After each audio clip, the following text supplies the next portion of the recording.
I first got to know Arthur Schneier 34 years ago, in 1986.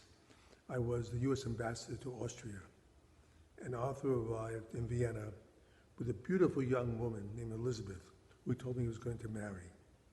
And Joe Cal and I had dinner with Arthur and Elizabeth at the Caravanserai, one of our favorite restaurants.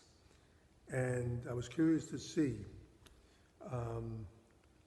how Elizabeth would be with Arthur, because I was worried that Arthur may be too strong for her. At the end of the dinner, I was worried about Arthur, because she was a strong, smart woman, and I've never seen a couple so happy together all these years. The next time I really had a chance to be with Arthur was on November 9th, 1988. This was the 50th anniversary of Kristallnacht. We had a special ceremony at the 92nd Street Y.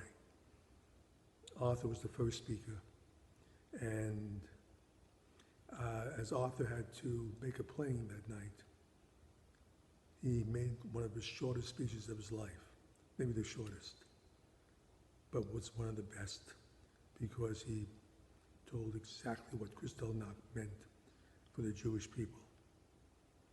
He was followed by Simon Wiesenthal, Morris Abrams, head of the Conference of Presidents, Edgar Brofman, president of the World Jewish Congress, my predecessor, and Meir Koch, Elie Wiesel, and Cardinal O'Connor. It was a very, very special evening. But I remember at the end of the evening, Arthur had already left. We were all talking.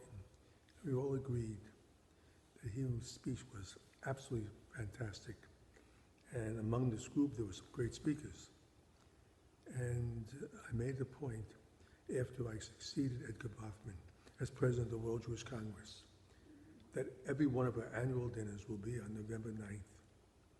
And at every one of these dinners, we invited Arthur to give the opening speech and the benediction. And he did a fantastic job. I always remember young people coming to me and saying, he really personified and understood what it meant, what Kristallnacht meant.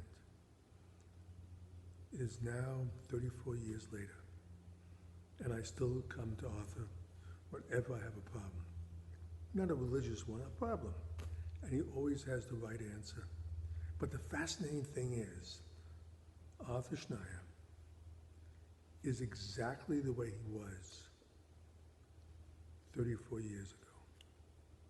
And I'd like to wish him a happy birthday, many more, and always stay as young as you are. God bless you, Arthur.